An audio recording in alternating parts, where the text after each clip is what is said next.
Topik bahasan kita hari ini adalah tentang perencanaan audit. Perencanaan audit ini merupakan tahapan krusial dalam tahapan audit. Kita akan membahasnya dalam 4 tahapan, namun sebelumnya kita harus mengetahui dulu apa capaian pembelajarannya.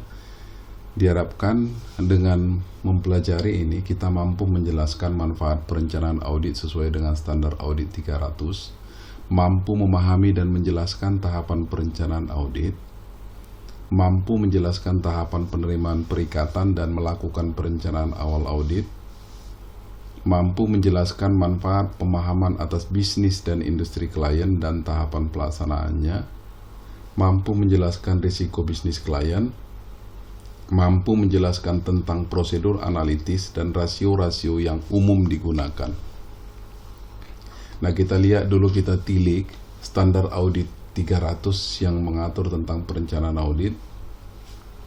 Dalam standar tersebut dikatakan bahwa auditor harus merencanakan audit atas laporan keuangan. Perencanaan audit itu meliputi penetapan strategi audit dan pengembangan suatu rencana audit. Jadi, auditor sebelum melaksanakan pengujian-pengujian yang dibutuhkan selama audit harus melakukan perencanaan audit terlebih dahulu. Tahapan-tahapannya dapat kita lihat. Sebelumnya, manfaat perencanaan audit yang diatur dalam standar auditing tersebut. Auditor bisa mencurahkan perhatian yang tepat pada area yang penting dalam audit. Jadi, dia sudah mengetahui area-area mana yang memerlukan perhatian yang lebih mendalam ketika melakukan audit. Manfaat kedua, auditor bisa mengidentifikasi dan menyelesaikan masalah yang potensial pada entitas secara tepat waktu. Kemudian, mengorganisasi dan mengelola perikatan audit dengan baik sehingga dapat dilaksanakan secara efisien dan efektif. Artinya audit tidak dilakukan sembarangan, tidak dilakukan asal-asalan, dan dapat menghemat uang dan waktu. Kemudian, dengan perencanaan audit, anggota tim perikatan atau tim audit memiliki tingkat kemampuan dan tingkat kompetensi yang memang cocok untuk entitas tersebut.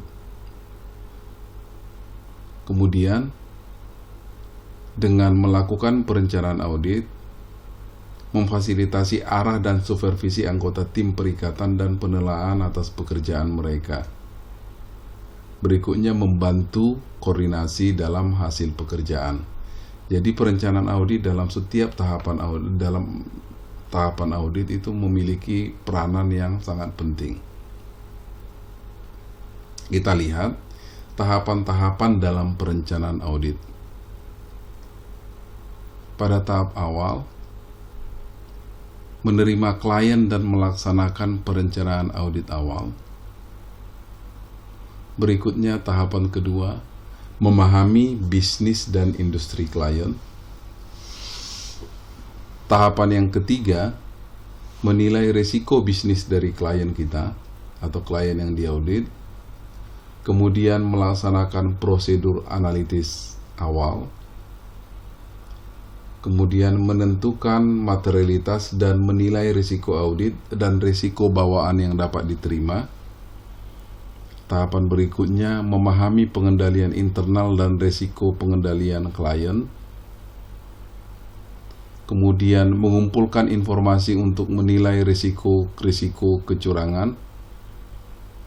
Dan yang terakhir adalah mengembangkan strategi audit secara keseluruhan dan program audit.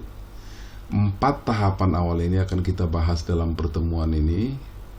Kemudian 4 tahapan terakhir akan dibahas dalam penentuan temu-temu berikutnya. Jadi kita fokus kepada 4 ini, merencanakan penerimaan klien, kemudian melaksanakan perencanaan awal, memahami bisnis dan industri klien, menilai risiko bisnis klien, dan nanti akan diakhiri dengan melaksanakan prosedur analitis awal. Kita masuk yang pertama. Tahap pertama adalah menerima klien dan melakukan perencanaan awal audit. Jadi penerimaan klien juga harus dilakukan dengan tahapan-tahapan yang serius atau tahapan-tahapan yang harus diikuti oleh auditor. Tahapan-tahapan tersebut adalah mengevaluasi integritas manajemen, mengidentifikasi keadaan-keadaan khusus dan risiko-risiko yang tidak biasa, kemudian menilai kompetensi untuk melakukan audit, mengevaluasi independensi, membuat keputusan menerima atau menolak penugasan, kemudian menyiapkan surat perikatan atau surat penugasan atau engagement letter. Nah, dalam menerima klien dan melakukan perencanaan awal audit, yang pertama kita harus mengevaluasi integritas manajemen. Kenapa penting ini? Nah, kita mengaudit atau auditor menerima perikatan hanya ketika terdapat keyakinan memadai bahwa manajemen klien bisa dipercaya. Bagaimana caranya kita mengetahui bahwa klien kita itu bisa dipercaya, memiliki integritas yang bagus? Nah, kalau untuk klien baru biasanya kita memperoleh informasi dengan berkomunikasi dengan auditor sebelumnya kalau dia sudah pernah diaudit. Ya, atau dengan membuat permintaan keterangan kepada pihak ketiga. Bisa kepada jaksa, bisa kepada pengacara atau kepada pihak-pihak lain yang memang mengetahui tentang integritas dari manajemen ini. Ya, biasanya kita berkomunikasi dengan pihak-pihak ketiga yang memang pernah berkaitan dengan klien kita. Kita meminta izin dari klien untuk berkomunikasi dengan pihak-pihak tersebut. Nah, ketika manajemen memiliki integritas rendah, maka terdapat kecenderungan kesalahan dan ketidakberesan atau kecurangan yang material terjadi pada proses akuntansi yang melandasi laporan keuangan. Jadi manajemen yang memiliki integritas rendah, maka bisa diyakini laporan keuangan yang dihasilkan juga memiliki risiko salah saji atau bisa saja risiko kecurangan yang tinggi.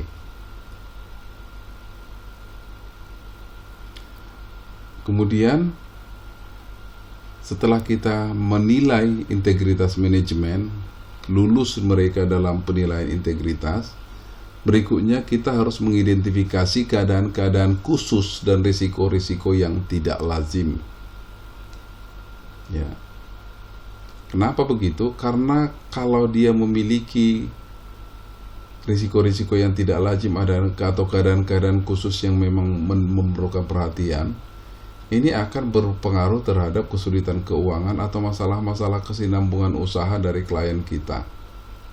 Misalnya bisa saja mereka sekarang sedang menghadapi perkara hukum di pengadilan atau memiliki kesulitan keuangan karena misalnya piutang usahanya banyak yang macet. Ini akan sangat berpengaruh. Karena kalau ada masalah nanti di masa depan yang terkait dengan laporan keuangan pasti akan melibatkan auditor. Nah, yang paling mungkin tidak berperkara, tapi kesulitan-kesulitan keuangan akan membuat risiko bisnis bagi auditor, yaitu kesulitan dalam pembayaran kontrak audit yang sudah disepakati. Nah, setelah kita menilai itu, kita selanjutnya atau auditor selanjutnya menilai kompetensi auditor untuk melakukan audit. Penilaian kompetensi ini menetapkan audit atau auditor tim audit sesuai dengan kompetensi yang dimiliki oleh auditor masing-masing, pengalaman-pengalaman yang dimilikinya, sehingga manfaat perencanaan audit tadi, yaitu audit dapat dilakukan secara efektif dan efisien, bisa tercapai. Jadi auditor dengan kompetensi yang tepat akan membuat tahap audit selanjutnya menjadi semakin baik dan semakin tepat. Nah, kantor akuntan publik harus mengidentifikasi tim audit. Biasanya tim audit itu terdiri dari seorang partner, seorang atau lebih manajer, satu atau lebih senior, dan asisten staff. Partner itu ialah orang atau personil yang bertanggung jawab atas keseluruhan perikatan audit. Biasanya partner inilah nanti yang menandatangani laporan auditor. Nah, biasanya partner ini memiliki pengalaman yang sangat luas, ya, dan dia akan melakukan supervisi atau atas seorang atau lebih manajer.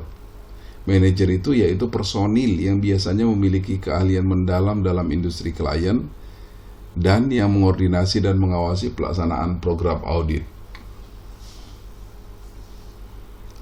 Kemudian, tim audit itu terdiri atas satu atau lebih senior, yaitu personil yang bertanggung jawab untuk perencanaan audit, melakukan bagian dari program audit, dan melakukan supervisi atau review terhadap pengerjaan technical assistant atau sering juga disebut asisten staff, asisten teknis.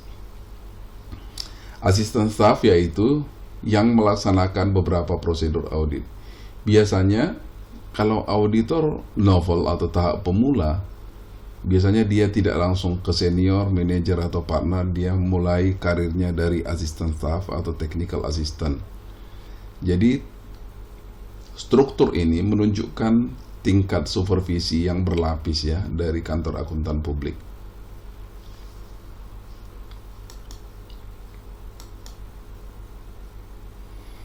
Nah, biasanya perencanaan audit ini harus diikuti juga atau diketahui juga oleh semua tim perikatan. Jadi tidak boleh hanya partner aja atau manajer atau senior. Asisten staff juga harus diikutkan ketika perencanaan audit dilaksanakan. Nah, juga perlu diingat bahwa dalam surat perikatan, ya, surat perikatan, kantor akuntan publik juga harus membuat resume atau kurikulum vitae dari semua anggota tim dan nanti disertakan dalam proposal perikatan. Jadi dengan menilai kompetensi, auditor bisa meyakinkan auditornya tersedia ketika menerima perikatan. Nah, kemudian menilai kebutuhan terhadap jasa konsultan lainnya atau spesialis. Misalnya jasa penilai, ahli tambang, aktuaris, pengacara atau jaksa, konsultan lingkungan atau ahli-ahli lain, misalnya ahli komputer ya, untuk memahami bagaimana sistem itu bisa berjalan. Kadang-kadang auditor membutuhkan juga pihak-pihak lain untuk membantu dalam pelaksanaan audit. Kemudian mengevaluasi independensi. Kalau Anda masih ingat ketika kita membahas tentang audit, bukti audit dan prosedur audit, dan tentang etika auditor, independensi ini memiliki peranan yang sangat penting. Jadi independensi ini adalah sikap mental yang memang harus dimiliki oleh auditor. Independensi ini ada dua, independensi in fact dan independensi in appearance. Nah, sebelum menerima perikatan, KAP harus meyakinkan bahwa semua tim perikatan tadi, tim audit tadi, mulai dari partner, senior, manager, dan technical staff, itu memiliki independensi yang tidak terganggu. Ya, tidak terganggu. Tidak memiliki masalah keuangan, tidak memiliki hubungan keluarga, gitu ya, tidak memiliki hubungan bisnis dengan klien.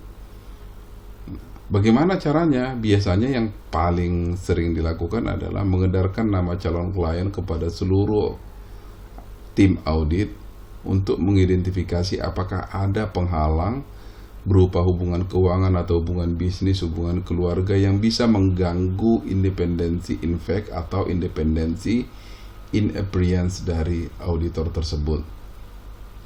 Karena kalau auditor tidak independen, itu akan mengganggu integritas dan objektivitasnya. Ya. Berikutnya adalah menyiapkan surat perikatan. Surat perikatan ini seperti kontrak atau sepakatan antara auditor dengan klien. Siapa yang membuat surat perikatan? Yang membuat surat perikatan adalah auditor. Dibaca oleh klien, disetujui oleh klien dengan ditandatangani. Ketika surat perikatan sudah ditandatangani oleh klien, itu artinya tahapan audit berikutnya sudah siap dilakukan oleh auditor. Surat perikatan ini kontrak, ya, kontrak audit. Biasanya isinya identifikasi jelas tentang entitas dan laporan keuangan yang diaudit, siapa entitasnya, laporan yang periode laporan keuangan yang akan diaudit itu ditulis di situ. Tujuan dan maksud audit juga dinyatakan di situ. Referensi standar audit juga dinyatakan.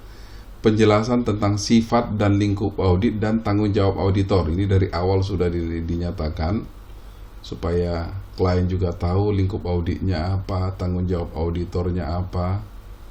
Kemudian suatu pernyataan bahwa audit yang sudah dirancang dan dilaksanakan secara baik bisa saja tidak mendeteksi salah saji material. Ini harus dinyatakan dalam surat perikatan dan disetujui oleh manajemen klien. Pengingat kepada manajemen bahwa manajemen bertanggung jawab dalam penyiapan laporan keuangan dan bertanggung jawab merancang dan melaksanakan struktur atau sistem pengendalian internal. Jadi bukan tanggung jawab auditor, ini harus dinyatakan dalam surat perikatan. Kemudian dalam surat perikatan itu juga harus ada indikasi bahwa manajemen akan diminta untuk memberikan penjelasan atau representasi tertulis tertentu kepada auditor. Fee tambahan yang disediakan oleh auditor atau jasa tambahan yang akan disediakan oleh auditor, misalnya penggunaan konsultan dan lain sebagainya. Kemudian dalam surat perikatan juga harus ada basis atau perhitungan fee. Jadi fee-nya sudah jelas berapa puluh juta, ya, dan rencana penagihannya. Permohonan kepada klien untuk mengonfirmasi syarat penugasan dengan menandatangani dan mengembalikan kopi kepada auditor. Jadi inilah pokok-pokok yang ada dalam surat perikatan audit. Ketika sudah ditandatangani oleh auditor, klien, berarti klien menyetujui semua klausul atau pasal-pasal yang ada dalam surat perikatan. Auditor juga begitu. Nah, setelah ditandatangani surat perikatan, berarti dia sudah resmi menjadi klien audit. Tahap selanjutnya yang harus dilakukan oleh auditor adalah memahami bisnis dan industri klien. Jadi dalam setiap perikatan baru atau perikatan berulang, maka auditor harus memahami bisnis dan industri klien. Pemahaman bisnis dan industri klien ini akan memudahkan auditor ketika melakukan pengujian substantif atau pengujian pengendalian.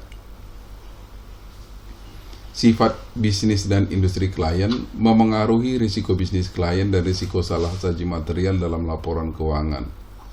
Nah, pemahaman bisnis dan industri klien ini penting karena peningkatan risiko bisnis. Pada saat ini peningkatan risiko bisnis, semakin banyak risiko-risiko bisnis, ya, karena pemain-pemain di industri juga semakin banyak. Kemudian sistem informasi yang semakin canggih dalam proses bisnis klien itu mengharuskan klien melakukan pemahaman bisnis dan industrinya. Keterhubungan sistem informasi klien dengan pelanggan dan pemasok besar biasanya dalam sistem real time itu ada keterhubungan sehingga pelanggan atau pemasok bisa langsung melakukan komunikasi melalui sistem informasi. Ini juga harus dipahami oleh auditor. Kompleksitas pengolahan data akuntansi, karena proses bisnis dan operasi bisnis itu semakin kompleks, ya. Nah, pemahaman juga penting karena klien juga bisa berinvestasi dalam instrumen keuangan yang rumit, kadang-kadang belum dikenal sama sekali, dan operasi global dari klien, ya. Nah, 6 hal tersebut membuat pentingnya pemahaman bisnis dan industri klien dilakukan oleh auditor. Apa yang perlu dipahami dari bisnis dan industri klien? Pertama, industri. Industri itu adalah kumpulan dari usaha-usaha sejenis, ya, industri. Jadi kita juga harus memahami bagaimana industri lain beroperasi, bagaimana rasio-rasio dari industri lain, kemudian juga lingkungan eksternal. Lingkungan eksternal itu misalnya keadaan ekonomi suatu negara, itu sangat berpengaruh. Kemudian operasi dan proses bisnis dari klien. Kemudian manajemen dan tata kelola. Siapa anggota-anggota manajemen yang ada di situ dan bagaimana tata kelola bisa dipahami dari struktur organisasinya. Kemudian tujuan-tujuan dan strategi-strategi ini bisa dilihat dari rencana operasi, rencana strategis, tujuan-tujuan perusahaan, itu perlu dipahami. Nah, kemudian pengukuran dan kinerja.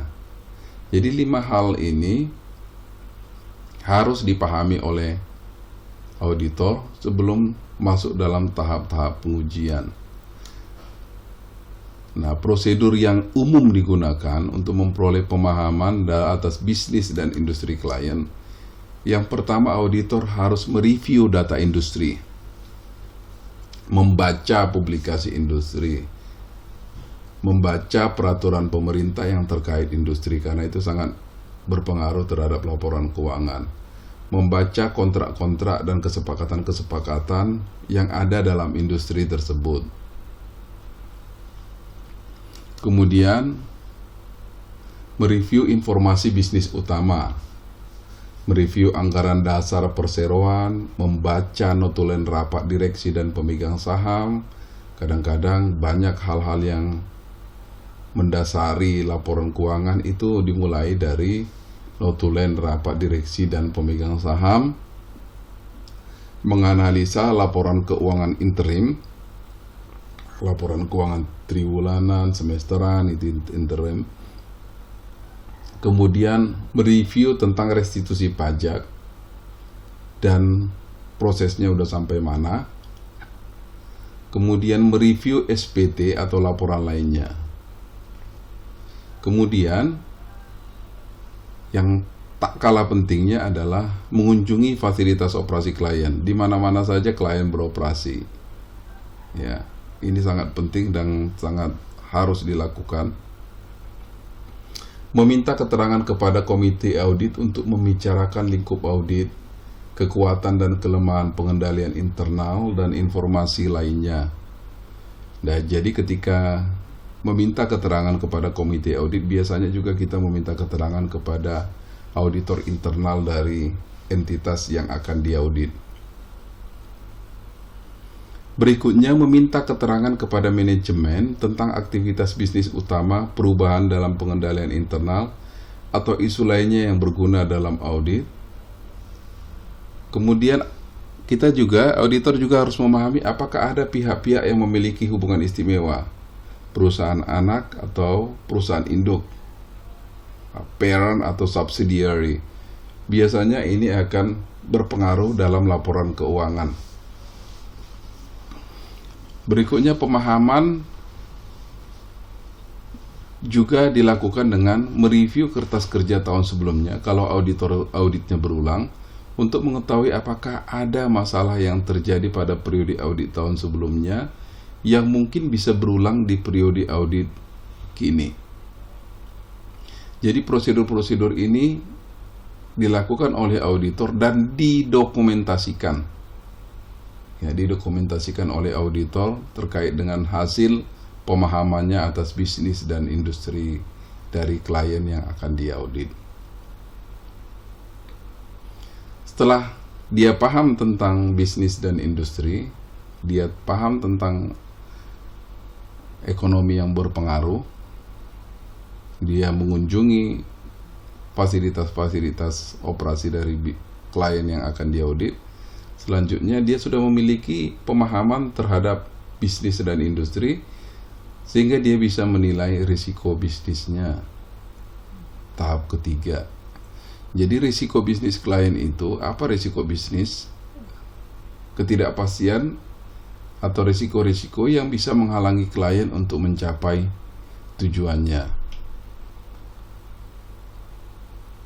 Nah, untuk menilai risiko bisnis klien, biasanya ini didasarkan kepada tahap sebelumnya, tahap 2, yaitu hasil pemahaman terhadap bisnis dan industri klien. Nah, kalau entitas yang sudah memiliki manajemen risiko yang sangat bagus, penilaian risiko yang sangat bagus, bisa juga dengan komunikasi dengan internal auditor akan bisa membuat penilaian risiko bisnis klien lebih tepat. Ingat, risiko bisnis ini akan berpengaruh terhadap salah saji material di laporan keuangan. Risiko-risiko bisnis itu banyak ya.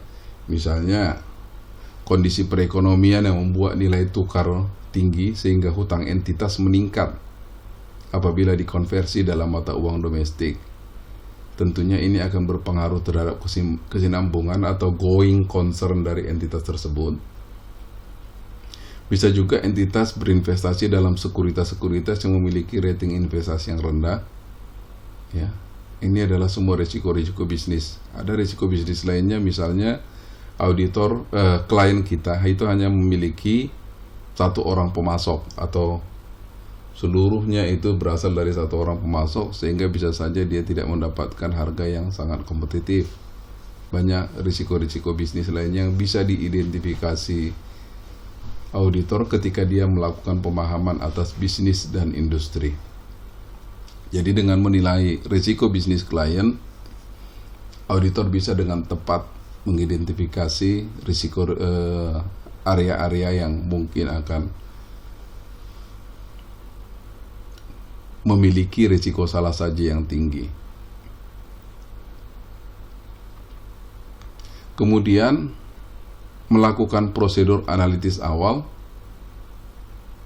Kalau Anda ingat ketika kita membicarakan tentang bukti audit dan prosedur audit, pelaksanakan prosedur analitis adalah salah satu prosedur audit yang dilakukan dalam 3 tahapan, yaitu pada tahap awal audit atau pada saat perencanaan audit, yang kedua pada saat pelaksanaan audit atau pada saat melakukan pengujian substantif, dan pada akhir audit dengan melakukan penelaan untuk menentukan keseluruhan kewajaran laporan keuangan. Nah, prosedur analitik pendahuluan ini atau awal ini untuk lebih memahami bisnis klien dan menilai risiko bisnis klien. Jadi dengan melakukan prosedur analitis, auditor bisa mengidentifikasi bidang-bidang atau area-area yang membutuhkan perhatian yang lebih intens atau lebih tinggi daripada area-area lain. Ya.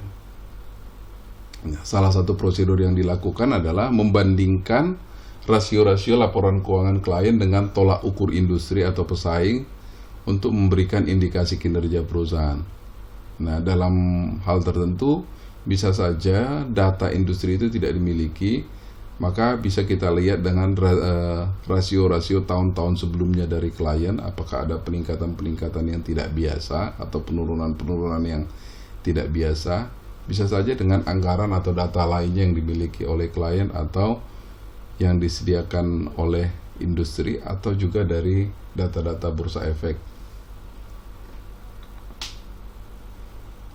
Tes pendahuluan seperti ini dapat mengungkapkan perubahan rasio yang tidak biasa dibandingkan tahun-tahun sebelumnya atau rata-rata industri, dan mengidentifikasi auditor, membantu auditor dalam mengidentifikasi bidang-bidang dengan peningkatan risiko salah saji yang membutuhkan perhatian lebih lanjut selama audit.